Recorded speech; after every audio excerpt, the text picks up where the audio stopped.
से कांग्रेस पार्टी के दलित समाज के आने वाले प्रदेश के अध्यक्ष राजेश राम जी, जो दुर्व्यवहार उनके साथ हुआ है, बिहार के दलित, देश के दलित व्यथित हैं और मर्यादा की सभी सीमाओं का उल्लंघन तब हो गया जब उनकी विधानसभा की सीट पे, कुटुंबा की सीट पे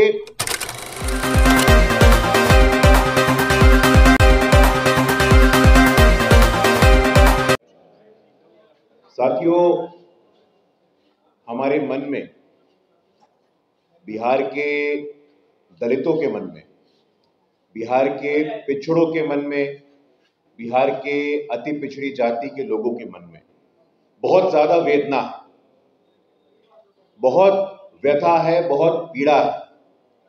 जैसा दुर्व्यवहार लगातार निरंतरता के साथ कांग्रेस, राष्ट्रीय जनता दल, इंडी गठबंधन में दलित समाज, पिछड़े समाज, अति पिछड़ी वर्ग से आने वाले नेताओं के साथ हो रहा है, ये हम सब ऑब्जर्व कर रहे हैं।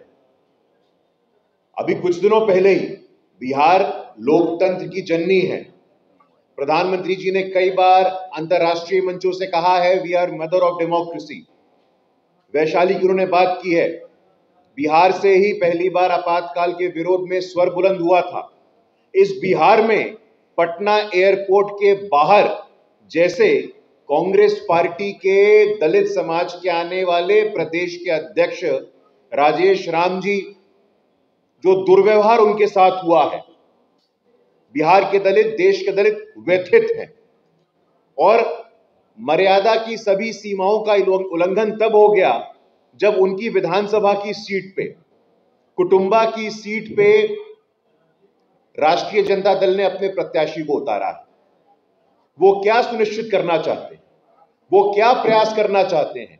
क्या वो किसी दलित समाज के व्यक्ति को सदन में नहीं देखना चाहते हैं? क्या वो किसी अति पिछड़े समाज के व्यक्ति को सदन में नहीं देखना चाहते हैं? कुटुंबा में घात, दलितों के साथ विश्वासघात, नाम महागठबंधन, काम दलित खंडन, राजद का नया पैगाम, हराओ दलित राजेश राम।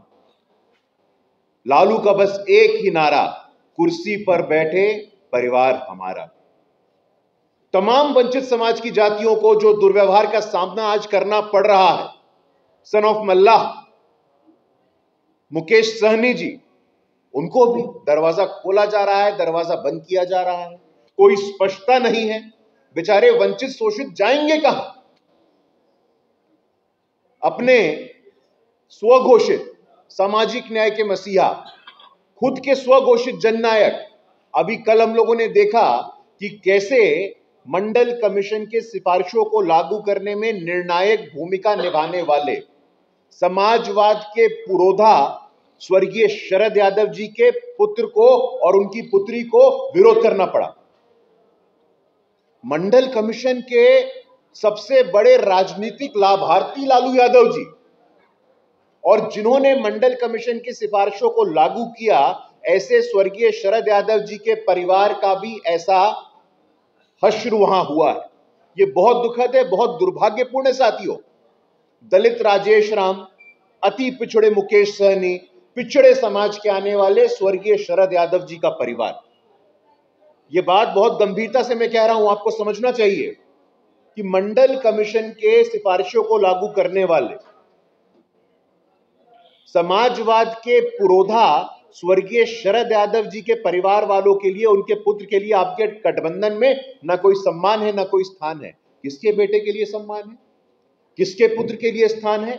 अभी कुछ दिनों पहले देखा ना हम लोगों ने, दुर्दांत अपराधी चंदा बाबू के बच्चों को एसिड में नहलाकर हत्या करने वाला व्यक्ति, ट्रिपल मर्डर केस। आज भी हम सोचते हैं तो हमारी रूह कांप उठती है। ऐसे दुर्दांत अपराधी के बेटे को टिकट देना, उसको स्थान देना, उसको सम्मान देने के लिए आपके यहां जगह है, लेकिन स्वर्गीय शरद यादव जी, जनवादी, समाजवादी, प्रखर मंडल कमीशन की सिफारिशों को लागू करने वाले ऐसे परिवार के पुत्रों के लिए, संतान के लिए आपके यहां सम्मान नहीं है, कोई स्थान नहीं है। साथियों, ये राष्ट्रीय जनता दल का, कांग्रेस पार्टी का, इंडी गठबंधन का दलित विरोधी, अति पिछड़ा विरोधी, गरीब विरोधी, वंचित विरोधी, शोषित विरोधी नव सामंती चेहरा उजागर कर देता है।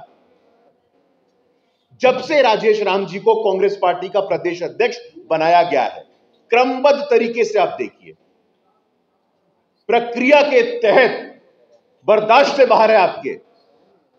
दलित समाज कैसे पहुंच गया उस स्थान पे? अरे लालू जी, आप तो अपने आप को सामाजिक न्याय के स्वघोषित मसीहा बताते हैं। आप कहते हैं कि 90 के बाद बिहार में सामाजिक न्याय आया। आपके पहले बिहार में 2 दलित समाज के मुख्यमंत्री हो चुके थे, रामसुंदर दास जी, भोला पासवान शास्त्री जी।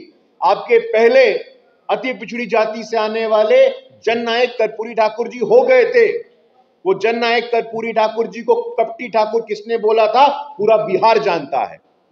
और जननायक कर्पूरी ठाकुर जी को भारत रत्न, हमारे देश का सर्वोच्च सम्मान से सम्मानित किसने किया, ये पूरा देश जानता है।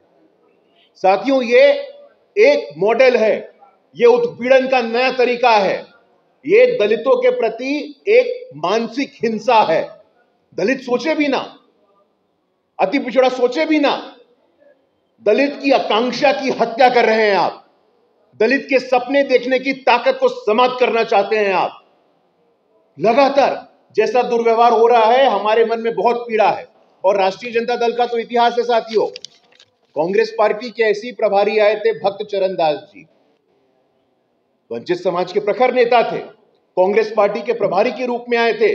लालू जी ने भक्त चरण दास जी को किन शब्दों से संबोधित किया था, मैं यहां बोलना नहीं चाहता हूं, हमारे इसे संस्कार नहीं है। क्रमबद्ध तरीके से आप उठा के देखिए, श्याम रजक जी हो, रमई राम जी हो, उदय नारायण चौधरी जी हो। अभी कुछ दिनों पहले हमने देखा राष्ट्रीय जनता दल के वरिष्ठ नेता भाई वीरेंद्र, उन्होंने दलित समाज के सरकारी कर्मचारी को क्या कह के संबोधित किया था, तुमको चप्पल से मारेंगे, तुमको चप्पल से मारेंगे। जब शासन में थे तो हिंसा करते थे शारीरिक, आज आत्मा को ठेस पहुंचाते हैं, हमारी आकांक्षाओं को मारना चाहते हैं। आप चाहते हैं हम शासन प्रशासन में ना आए, लेकिन अब ऐसा संभव नहीं होने वाला है। अब जब एक पिछड़े और सामान्य परिवार का चाय बेचने वाला व्यक्ति देश का ताकतवर प्रधानमंत्री बना है, उनके शासन में यह नहीं होने वाला है। आप लिख के ले लीजिए, नोट कर लीजिए आप। पहली बार संविधान के सर्वोच्च स्थान पे आदिवासी की बेटी को बैठने का मौका मिला तो अब मिला। दलित समाज से राष्ट्रपति बना पहली बार देश में तो हमारे शासन में बना। रामनाथ कोविंद जी को के आर नारायणन जी को, रामनाथ कोविंद जी बने तो अब बने। ये सब आंकड़े हैं। जातिगत जनगणना लागू हुई तो हमारे समय में लागू हुई। तो मुझे लगता है कि इस प्रकार से जो नव सामंतवाद राष्ट्रीय जनता दल का, कांग्रेस पार्टी का समय समय पे बाहर आता है। कांग्रेस पार्टी के शासन वाली कर्नाटक में 10 साल की आदिवासी बिटिया के साथ रेप हो जाता है, आप शांत रहते हैं, आप संवेदन शून्य हो जाते हैं। आपको ध्यान रखना होगा साथियों, जैसा मैंने आपको कहा, दलित समाज के राजेश राम का अपमान, पिछड़े समाज के मंडल कमीशन की सिफारिशों को लागू करवाने में निर्णायक भूमिका निभाने वाले जनवादी समाजवादी पुरोधा स्वर्गीय शरद यादव जी के परिवार का अपमान, अति पिछड़ी जाति से आने वाले मुकेश सहनी जी का निरंतर अपमान। क्या लगता है आपको, सामाजिक न्याय की परिभाषा आपसे शुरू और आपसे अंत? ऐसा नहीं चलने वाला है। अब लालू जी बहुत हुआ। पंक्ति में खड़े अंतिम व्यक्ति के कल्याण को, पंक्ति में खड़े अंतिम व्यक्ति के सम्मान को, उनकी भागीदारी को, उनकी प्रतिष्ठा को सुनिश्चित करने का बीड़ा हमने उठाया है और हम इसको पूरा करेंगे। राजेश राम जी हो, मुकेश सहनी जी हो, स्वर्गीय शरद यादव जी का परिवार हो, बिहार का संपूर्ण अति पिछड़ा समाज हो, बिहार का संपूर्ण पिछड़ा समाज हो, बिहार का संपूर्ण दलित समाज हो, आगामी 14 नवंबर को आपका अस्तित्व नहीं रहने वाला है। एक अस्तित्ववादी संकट खड़ा हो गया है। यही जिनको आपने अपमानित किया है, लालू जी, राहुल जी, प्रियंका जी, खड़गे जी, जिनको आप लगातार पानी पी पी कर अपमानित कर रहे हैं, एयरपोर्ट के बाहर गुंडे भिजवा के पिटवा रहे हैं, सम्मान नहीं दे रहे हैं। कुटुंबा से आप उनको सदन में नहीं आना चाहते थे तो राष्ट्रीय जनता दल का प्रत्याशी उतार दिया। ये दलित, अति पिछड़े और पिछड़े, इन्होंने ठान लिया है कि ऐसे परिवारवादी, अपराधी, भ्रष्टाचारी, नव सामंती ताकतों को 14 नवंबर को इनका अस्तित्व समाप्त कर देना है, इनको कहीं का नहीं छोड़ना है। उनका साथ, उनका सम्मान और उनका आशीर्वाद उन्हीं को मिलेगा जो वंचित समाज की भागीदारी को सुनिश्चित करता है। केंद्र में नरेंद्र मोदी जी और बिहार में नीतीश कुमार जी, और 14 नवंबर को आप देखेंगे एक ऐतिहासिक आशीर्वाद विशेष तौर पे, विशेष रूप में हमें पिछड़ी, अति पिछड़ी और दलित समाज के लोगों का मिलेगा। आप सबका बहुत बहुत आभार, बहुत बहुत धन्यवाद। धन्यवाद।